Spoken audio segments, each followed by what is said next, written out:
네,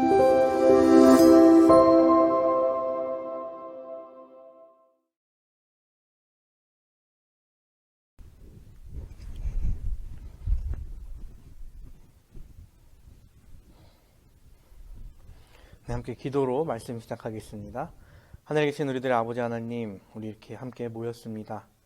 우리가 몸은 함께 있지 못하지만 마음을 함께하여 주 예수 그리스도를 배우길 원하오니 이 시간 우리에게 임재하심으로 인하여 주 예수 그리스도를 배우고 또 닮아가는 이 한 시간 될 수 있도록 인도하여 주시옵소서. 함께 하심을 믿고 감사드리오며 사랑이신 예수 그리스도의 이름으로 기도드립니다. 아멘. 여러분 안녕하세요. 한 주 동안 평안하셨는지요?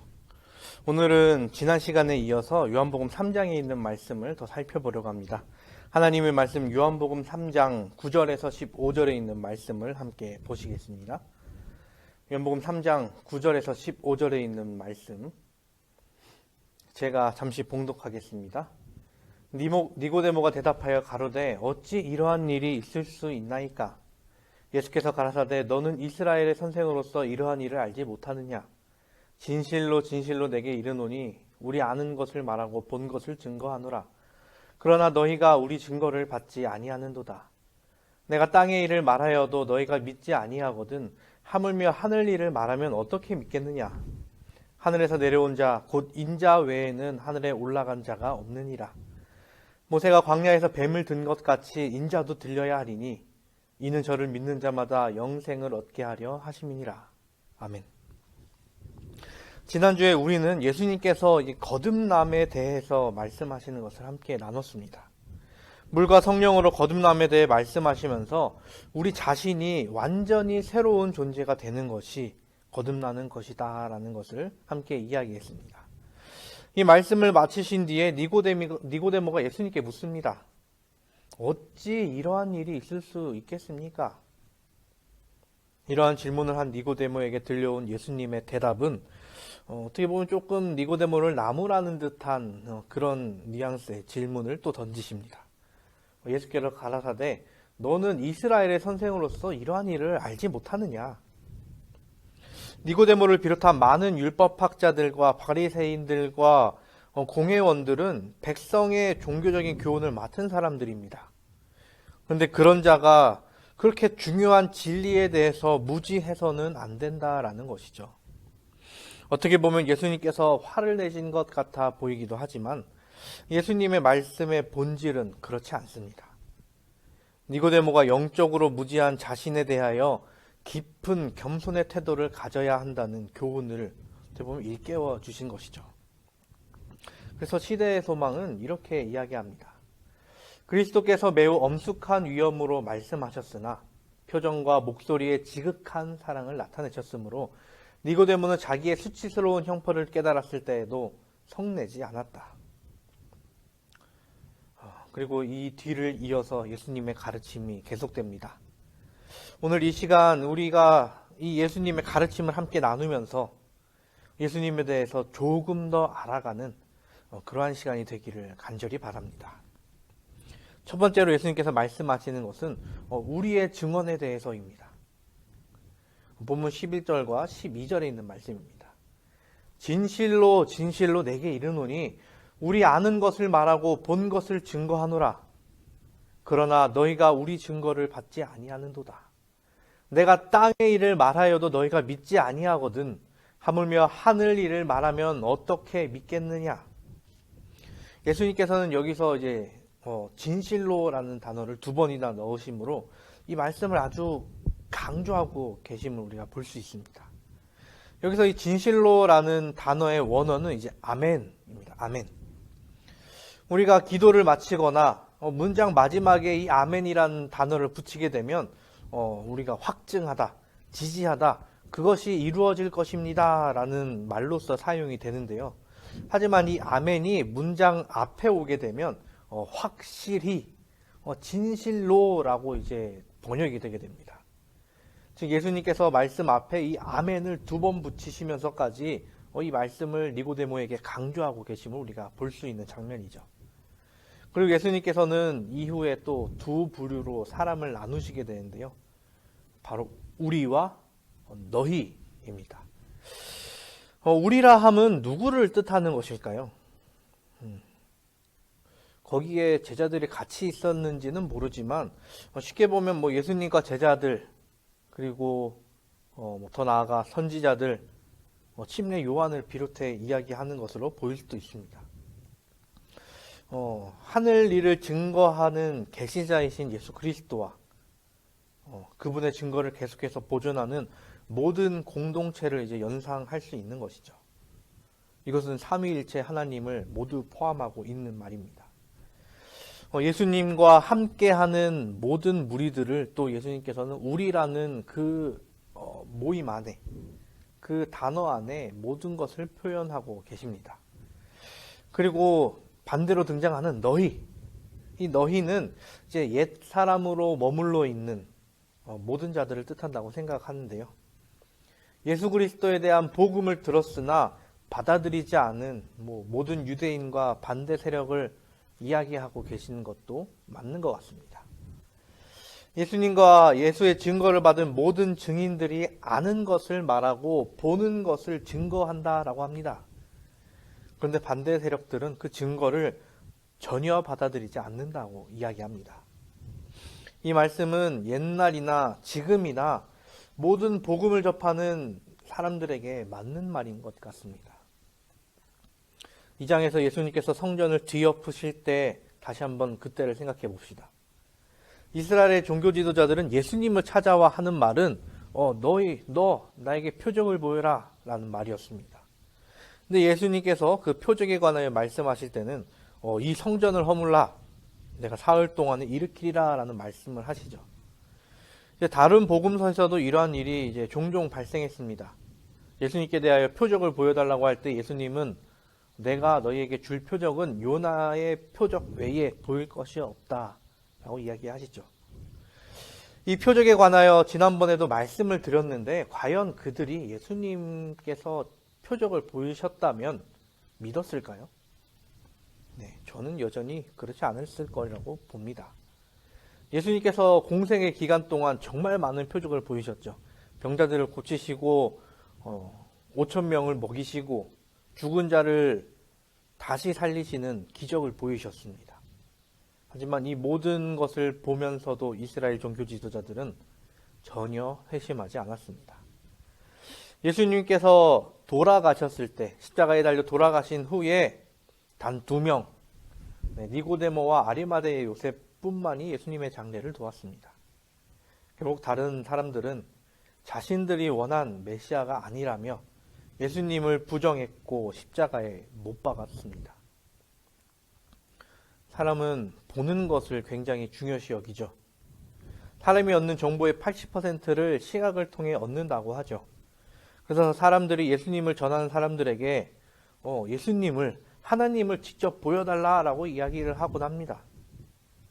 그런데 그런 예수님을 그들이 직접 만난다고 한다고 해서 변할 사람이 얼마나 있겠습니까? 예수님이 계시던 시절에도 그러지 못했는데 말이죠. 바울같이 특별한 케이스가 아닌 이상해야 쉽지 않다고 보여집니다. 그런데 사람의 눈, 우리가 보는 것에 있어서 우리가 생각하는 것보다, 우리가 인지하는 것보다 우리의 시각은 훨씬 더 부정확합니다. 그래서 일어나는 현상 중에 하나가 착시 현상이죠. 우리가 직접 그것을 보고 있는데도 그것을 틀리게 본다는 것이죠. 내가 보고 있는 물체가 내가 예상하는 것, 내가 받아들이고 싶은 것과 다를 경우 그것을 매우 왜곡되게 그 물체를 인지하게 된다는 것이죠. 우리가 잘 아는 것, 여기를 보면 가운데에 있는 이 직선, 이 선들이 삐뚤삐뚤 이렇게 조금 위로 이렇게 곡선처럼 보입니다. 근데 하지만 이 가운데 선은 직선이라는 것이죠. 또 다른 유명한 것이 있습니다. 네, 우리가 가운데 것을 보면 어떤 사람은 시계 방향으로 돈다, 어떤 것은 시계 반대 방향으로 돈다라고 이야기합니다. 근데 왼쪽 거를 보고 가운데 걸 보면 시계 방향으로 돌고 있고, 오른쪽 걸 보고 가운데 걸 다시 보면 시계 반대 방향으로 돌고 있습니다. 이 사람의 눈이 정말 모든 것을 완벽하게 인지하지 못하고 있는 것에 대한 반증 중에 하나죠. 그리고 더 나아가 우리의 시각을 뛰어넘는, 어떻게 보면 우리의 기억이나 신념은 정확합니까? 실제로 우리의 신념이나 지식은, 기억은 굉장히 불완전합니다. 이와 관련된 말이 바로 인지부조화라는 말이 있는데요. 나의 신념 간에 또는 신념과 실제 보는 것 간의 불일치나 비일관성이 있을 때 인지부조화라는 것이 생깁니다. 개인이 믿는 것과 실제로 보는 것 간의 차이가 불편하듯이 인지 간의 불일치가 불편함으로 사람은 이 불일치를 제거하려고 무의식 중에 생각을 하게 됩니다. 이 결과로 자신의 태도와 일치하지 않는 일에 참여하면 태도가 행동과 일치하는 방향으로 변해버린다는 것이죠. 그리고 머리와 몸은 자기 합리화를 하게 됩니다. 자신이 평생 배워온 것이 부정당하는 것을 두려워한 나머지 그 모든 것을 합리화시켜버리는 부조화의 압력이 사람들에게는 일어난다는 것입니다. 그리고 정당화를 시켜버립니다. 예수님께서 등장하셨을 때 많은 종교자들이 이러한 아이러니한 상황 가운데 놓여 있었을 것입니다. 그런데 대다수가 자신들의 잘못을 인정하기보다 합리화를 시킴으로 예수님을 배척하는 데 온 힘을 쏟게 되죠. 니고데모 역시 이러한 상황 가운데 놓여 있었을 것입니다. 그렇기에 예수님을 찾아온 것이죠. 이와 관련해 시대의 소망 172페이지는 이렇게 이야기합니다. 그러나 예수께서는 지상에서의 당신의 사명은 세상 나라를 세우시는 것이 아니라 신령한 나라를 세우시는 것임을 말씀하시고자 니고데모는 듣고 마음에 근심하였다.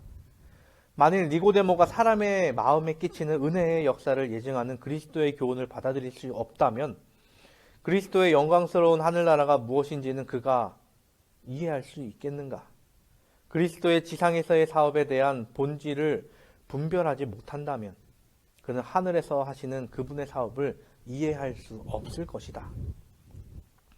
이러한 상황 가운데 다른 유대인들은 모두 예수님으로부터 도망했고 예수님을 없애기 위한 모의를 합니다. 하지만 니고데모는 그 인지 부조화의 상태에서 그것을 벗어나고자 올바른 방향으로 가고자 예수님을 직접 찾아갔던 것이죠. 사람의 시각은 왜곡되고 기억은 조작되며 추억은 도정이 되어버립니다. 사람은 불완전합니다. 그렇기에 세상의 많은 사람들이 그 하늘의 복음을, 그 증언을 받지 않는 것이겠죠. 그리고 예수님을 믿는다는 사람들이 땅의 일을 말씀하셔도 온전히 믿지 아니한 까닭에 하늘의 일 역시 믿지 못하는 일이 이 세상의 교회에서 일어나는 일이 아닐까 생각되어 봅니다. 우리는 어떻게 하나님의 말씀을, 하나님의 표적을 바라봐야 할까요? 우리가 지난주에 나눈 거듭남에서 우리가 해야 할 것은 이 세상 것을 버려야 한다고 말씀을 나눴었습니다.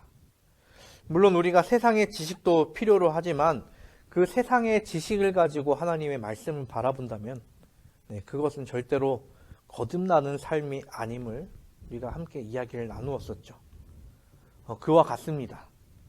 우리가 하나님께서 지상에 있는 우리에게 주신 말씀을 그대로 믿지 않는다면 우리 역시 하늘에서 있을 예수님의 사역 역시 온전히 믿지 못할 것입니다. 그렇기에 우리는 사람의 생각으로 말씀을 그리고 예수님을 바라보는 것이 아닌 오로지 새로운 생각으로 하늘에서 내려온 영적 시각과 지혜로 그 말씀과 예수님을 바라보아야 합니다. 온전치 못한 육적인 눈으로 살아가는 것이 아닌 거듭남으로 얻은 영적인 눈으로 새로운 것을 보며 살아가는 우리 모두가 되길 간절히 바랍니다. 두 번째로 우리가 볼 수 있는 것은 예수님께서 말씀하시는 것은 인자에 대하여입니다. 본문 13절에서 15절에 있는 말씀입니다. 하늘에서 내려온 자, 곧 인자 외에는 하늘에 올라간 자가 없느니라. 모세가 광야에서 뱀을 든 것 같이 인자도 들려야 하리니 이는 저를 믿는 자마다 영생을 얻게 하려 하심이니라. 인자란 과연 무엇일까요? 이제 한문으로 쓰게 되면 사람 인자에 아들 자를 써서 사람의 아들이라고 번역을 할 수는 있습니다. 근데 이 성경에서 나타나는, 그리고 예수님을 나타낼 때의 이 인자는 단어는 같지만 메시아를 나타내는 단어라는 것입니다. 이 인자라는 단어가 이제 메시아를 나타내는 단어로 맨 처음 사용된 것은 어떻게 보면 이제 다니엘서에서부터였습니다. 다니엘이 메시아에 대한 본 이상은 이제 짐승에 대해 대표된 세상의 권력에 대하여 인자와 같은 이가 영원한 나라를 확립할 것이다 라고 이야기를 합니다. 그리고 그 나라는 지극히 높으신 자의 성민에게 붙임바 되리라 라는 말이 뒤따라오죠. 그런데 그 성민을 대표하는 것이 인자임을 다니엘서 7장을 통해 우리에게 이야기하고 있습니다. 묵시문학의 묘사를 통해 인자라는 말이 이제 메시아라는 의미로 이제 해석이 되게 되는 것이죠. 이 인자라는 말은 사복음서 통틀어 이제 69회가 사용되는데요. 사복음서를 지나서 이제 사도행전에 한 번, 그리고 바울은 이 단어를 거의 사용하지 않습니다. 그러다가 이제 히브리서에 이제 단 한 번 그 표현이 등장을 하죠. 히브리서가 바울의 책이냐 아니냐를 이야기할 때 인자가 사용된 부분도 이제 논란거리에 들어가는 것 같습니다. 이제 본문을 다시 와서 예수님께서는 이 인자에 대해서 말씀하시는데요. 인자 외에는 하늘에 올라간 자가 없느니라 라는 표현이 있죠. 이 해석 과연 맞는 것일까요? 우리는 성경 인물 중에 이제 하늘로 올라간 자가 있음을 우리는 잘 알고 있습니다. 첫 번째 인물은 아담의 6대 손, 모드셀라의 아버지, 노아의 증조부인 에녹입니다. 땅에서 365년 동안 하나님과 동행하다가 하늘로 올라갔다라는 표현이 등장을 하죠. 그리고 두 번째 인물은 누구였을까요? 두 번째 인물은 살아서 하늘에 갔다기보다는 그는 이미 한 번 죽었지만 그 후 다시 부활해 하늘로 올라간 것으로 인식이 됩니다. 마귀와 천사장 미가엘이 모세의 시체를 두고 다투었다는 표현도 있죠. 그리고 예수님의 변화산 사건 때 엘리야와 함께 나타난 것으로 보아 후에 부활한 것으로, 그리고 그 뒤에 하늘로 올라간 것으로 보고 있습니다. 그리고 나타난 세 번째 인물은 아까 변화산에 나타났던 또 다른 인물, 불병거를 타고 하늘로 간 엘리야가 있습니다. 그렇다면 3명이나 하늘로 올라간 사람이 3명이나 있는데 인자 외에는 하늘로 올라간 자가 없다라는 말은 무슨 의미일까요? 결국 이 말씀은 그 앞에 있는 하늘에서 내려온 자를 설명하기 위한 것이었습니다. 하늘에서 내려온 자와 하늘로 올라간 자 두 가지를 모두 충족하는 존재는 인자, 즉 메시아인 예수 그리스도밖에 없다는 것을 말씀하고 계신 것입니다. 그리고 하늘로 올라간 자라는 표현은 어떻게 보면 완료형인데요. 이 표현도 원어를 다시 번역해서 보면 하늘에 있어 본 자로 이제 번역을 새로 할 수 있습니다. 예수님께서 니고데모를 만나시며 인자에 대해 그리고 예수에 대해 소개하고 있음을 우리는 알 수 있는 것이죠. 하늘에서 내려온 자와 하늘로 올라간 자, 하늘에 있어 본 자, 그것은 모두 같은 존재를 설명하고 있는데 그 존재는 바로 구속 사역을 위해 성육신하여 지상에 내려오신 인자이신 예수 그리스도를 이야기하고 있는 것입니다. 우리는 하늘로부터 내려온 예수 그리스도를 통하여 구원의 길이 열렸습니다.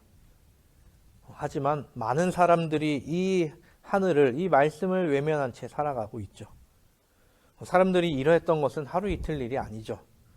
사람이 죄를 지은 후부터 하늘에서 내려온 무언가보다 자기 자신을 더 높였을 때 어떻게 됐는지를 우리는 잘 알고 있습니다. 대표적인 예를 들자면 느부갓네살 왕이 그러했죠. 그는 하늘 아래에 있는 자였으나 하늘을 두려워하지 않고 자기 자신을 끝없이 높이다가 결국 정신병에 들어 이제 인면수심, 사람의 얼굴을 했으나 짐승처럼 행동하는 그 정신병에 걸려 7년 동안 밖에서 생활하게 됩니다. 그렇게 짐승의 생활을 하던 그가 총명이 돌아오는 계기가 있죠. 다니엘서 4장 34절에 보면 이렇게 이야기합니다. 그 기한이 참에 나 느부갓네살이 하늘을 우러러 보았더니 내 총명이 다시 내게로 돌아온지라.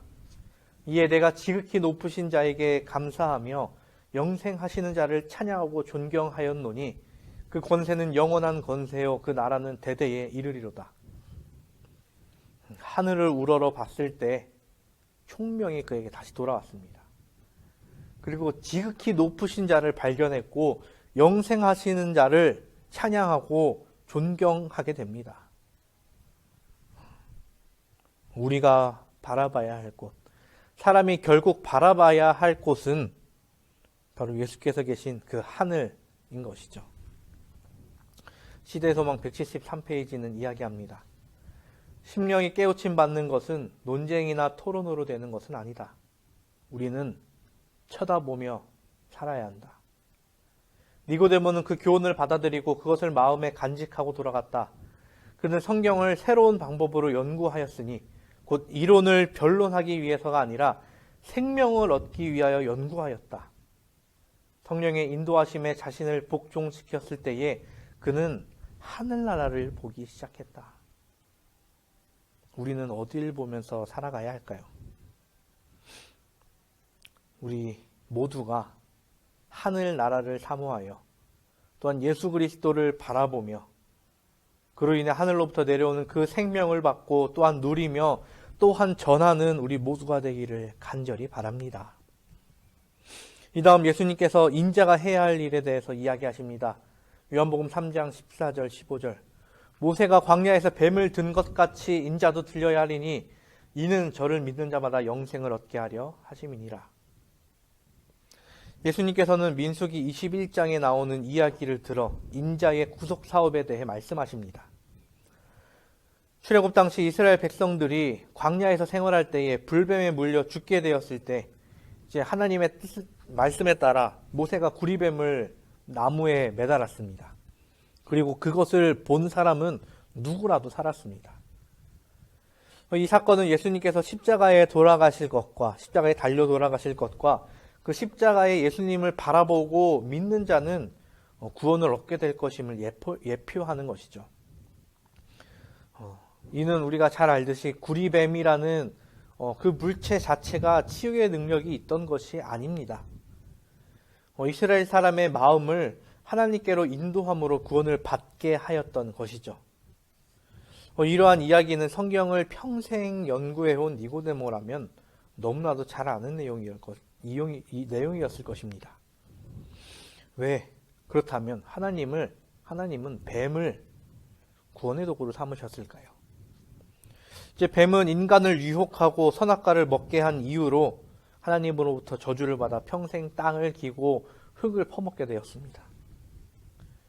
물론 뱀이라는 존재가 처음부터 이렇게 땅을 기는 존재로 만들어지진 않았죠. 가장 아름다운 존재로 사람 이외의 가장 아름다운 존재로 창조되었지만 사단이 그 동물을 이용함으로써 그 뱀을 이용함으로써 그 뱀은 저주를 받게 됩니다. 즉 성경에서 뱀을 이야기할 때는 사단과 관련된 내용이 굉장히 많다는 것이죠. 계시록을 보면 특히 옛뱀이라는 표현을 들어서 이제 사탄 그리고 사탄의 세력을 상징하게 됩니다. 그런데 장대에 들려진 놋뱀은 구원자이신 예수 그리스도를 상징한다니 좀 뭔가 이상하지 않나요? 이것에 관하여서 시대의 소망은 이렇게 이야기합니다. 멸망시키는 뱀의 모양대로 만들어진 표상이 그들의 치료를 위하여 들린 것 같이 죄 있는 육신의 모양으로 나신 분께서 그들의 구주가 될 것이었다. 이스라엘 백성 중에 많은 사람들이 제사 그 자체에 그들을 죄에서 자유하게 하는 효능이 있는 것으로 생각하였다. 하나님께서는 구리뱀에 아무런 효능이 없다는 것처럼 그 제물에도 아무런 효능이 없다는 것을 그들에게 가르치기를 원하셨다. 사탄이 죄를 이 땅에 들여옴으로 저주를 받은 것처럼 예수님께서는 인류의 모든 죄를 지셨습니다. 갈라디아서 3장 13절엔 이야기합니다. 그리스도께서 우리를 위하여 저주를 받은 바 되사 율법의 저주에서 우리를 속량하셨으니 기록된 바 나무에 달린 자마다 저주 아래에 있는 자라 하셨습니다. 사랑하는 우리 성도 여러분, 우리는 무엇을 바라보고 무엇에 믿음을 두고 무엇에 희망을 두고 살아가야 할까요? 우리가 살아가고 있는 이 세상은 절대로 우리에게 희망을 제시하지 않습니다. 우리가 부르는 찬미 637장은 이러한 가사로 우리에게 이야기를 하죠. 이 세상에 근심된 일이 많고 참 평안을 몰랐구나. 이 찬미 3절은 이렇게 이야기합니다. 이 세상에 죄악된 일이 많고 참 죽을 일 쌓였구나. 정말로 우리는 죽을 일이 쌓인 시대에 살아가고 있습니다. 길가에 나아갔을 때 차에 치여 죽을 수도 있고요. 지금은 코로나 바이러스로 인하여 전 세계에서 하루 6만 5천 명의 확진자가 발생합니다. 그리고 하루에 약 5천 명의 사람이 그 바이러스로 인하여 목숨을 잃고 있습니다. 검사도 못하고 죽어가는 사람까지 더한다면 더 많은 숫자가 되겠죠. 이러한 일들은 아마 계속 일어날 것입니다. 이렇게 죽게 된 세상 가운데 우리는 어디를 바라보고 누구를 믿고 살아가야 할까요? 시대의 소망은 이렇게 이야기합니다. 오늘날에도 들림을 받은 뱀에게서 니고데모가 배웠던 그 같은 진리를 배워야 할 사람들이 무수히 있다. 니고데모처럼 우리는 죄인의 괴수로서 동일한 방법으로 즐겨 세상 생명으로 들어가야 한다. 그리스도밖에는 천하 인간의 구원을 얻을 만한 다른 이름을 우리에게 주신 일이 없음이니라. 우리는 믿음으로 하나님의 은혜를 받는다. 언제나 우리의 눈이, 우리의 발걸음이 인자이신 예수 그리스도를 향하기를 간절히 바랍니다. 우리가 받을 죄를 대신 지신 예수 그리스도를 우리가 더욱 충실히 믿어 믿음으로 구주를 기쁘게 하는 우리 모두가 되기를 간절히 바랍니다. 하나님의 사랑을 우리 모두가 다 같이 누리는 또한 그러한 안식일이 되기를 바라면서 말씀을 드리도록 하겠습니다. 잠시 기도하겠습니다. 하늘에 계신 우리들의 아버지 하나님, 우리를 주의 자녀로 부르사 예수 그리스도의 복음 가운데서, 사랑 가운데서, 또한 은혜 가운데서 누릴 수 있도록 인도하여 주신 은혜 감사를 드립니다. 이 세상이 정말 죽을 일이 쌓인 상황 가운데 우리 살아가고 있습니다. 그런 상황 가운데서 우리가 예수를 믿어 승리를 얻고 예수를 믿어 영생을 얻고 생명을 얻음으로 인하여 주께서 계신 그 하늘에서 주님과 영원히 사는 우리가 될 수 있도록 인도하여 주시옵소서. 우리의 마음이 항상 새로움을 향하여 나아가고 거듭남을 향하여 나아가며 또한 예수께서 우리에게 알려주신 그 모든 말씀을 향하여 나아감으로 인하여 우리가 온전히 주 예수 그리스도를 닮은 자들로 성장할 수 있도록 인도하여 주시옵소서. 우리가 이 안식일 시작하오니 이 안식일 동안에 더욱더 주의 사랑을 느끼고 맛보며 또한 전하는 나누는 우리가 될 수 있도록 주님께 모든 것 의탁드리오며 사랑이신 예수 그리스도의 이름으로 기도드립니다. 아멘.